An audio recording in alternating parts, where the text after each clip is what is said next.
Guys, real quick before I start this video, I just wanted to preface all of this with some new information that I just stumbled upon. And the original person to create this corn snake was actually Graham Criglow, so I just wanted to give him credit because I couldn't really find anything until, like I said, this information that I just stumbled upon. So I wanted to make sure to give him credit for this before I started the video.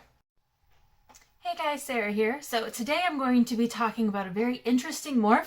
I am actually posting this video on Halloween because today we are talking about the Halloween corn snake.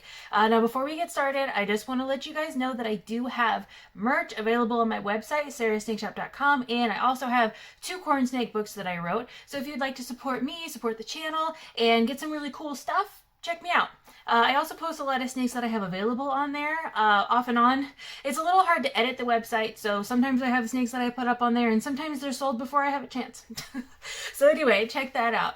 But today I do want to talk about the Halloween corn snake, and this has taken hours upon hours upon hours of research for me, and I still have not 100% figured out where it originated. And when I say where the Halloween corn snake originated, it almost seems like there's only actually been one snake called the Halloween corn snake.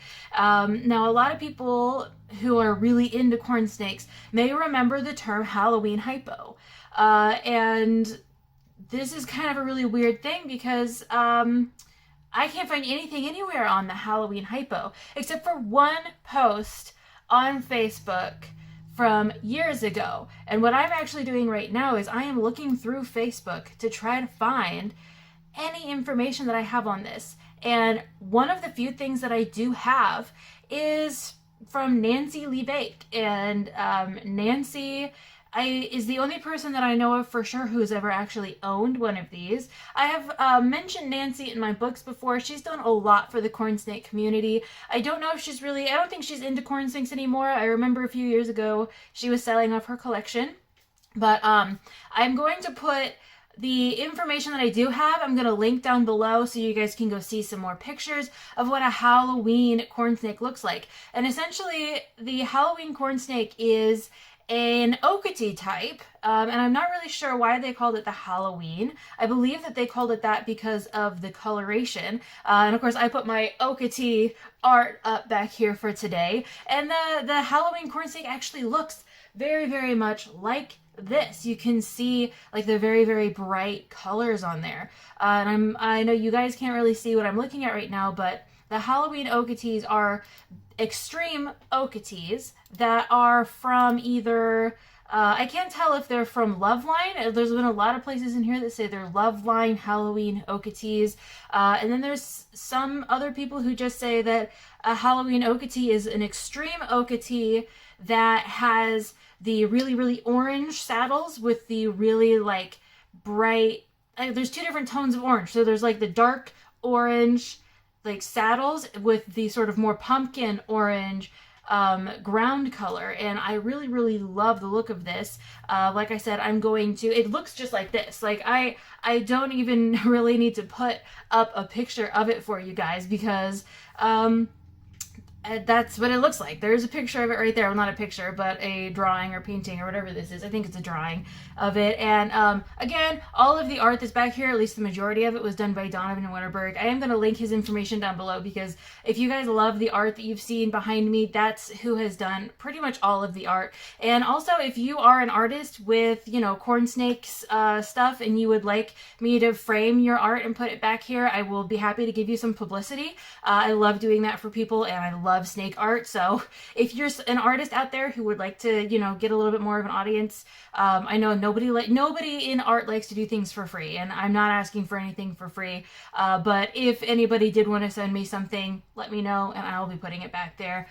So the Halloween Okatee is an extreme Okatee. For those of you who wonder what an extreme Okatee is at all, it's an Okatee that has really, really thick borders. I did mention that, I think, in my sort of normal types video. I'm actually going to pull this off the wall and show it to you guys a little closer so I can have something to like compare it to. So the black here is what is considered the borders, and the ground color is this orange, and then this red here is what we'd call the saddle color. Now the Halloween Okatees that I have been seeing have more of a, instead of red being here, more of a deep orange instead of red. So like I can imagine more of like this color being in the saddles instead. But yeah, so this is essentially what the Halloween Okatee is going to look like. But it's also it's apparently just a line, and I believe that Nancy V. Lake is maybe the one who either originated the line or definitely had a hand in you know, breeding the line and creating the line. And she's the only one who I have found who really has any of these. Now, I have seen a hypo type of this, and the hypo type seems to retain the thick borders. Like I said, I'm going to link all this stuff down below so you guys can hopefully click on them or copy and paste and at least see what I'm talking about with all of these. But as I mentioned in my hypo video and a few other videos since then, when you add hypomelanistic into a lot of Okatee lines, the hypo actually reduces the thickness of the border so much that it's not really even considered an Okatee anymore. So to have a hypo type, like we did in Spectre, that has these really thick borders still, is actually really interesting, especially when they also retain the really bright ground color and saddle color as well. So the photo that I'm looking at right now, which I know you guys can't see, but what it looks like is, so imagine again like this color snake, but these borders, instead of being black, are almost like a deep purple color. That's what the Halloween hypo is looking like. Now, I don't have Halloween listed in either of my corn snake books because it is just such an elusive line. Like I said, I've only seen a few pictures of it here and there, and I had to do some deep digging. I am looking at posts from 2012 right now. I see one from 2011. Here's one from 2009. So this is from a decade ago. And I have not seen anything about these Halloween Okatees since about a decade ago. The newest photo that I can find is from 2016, which is 4 years ago, and that was from Nancy Lee Vake, and she's just showing off.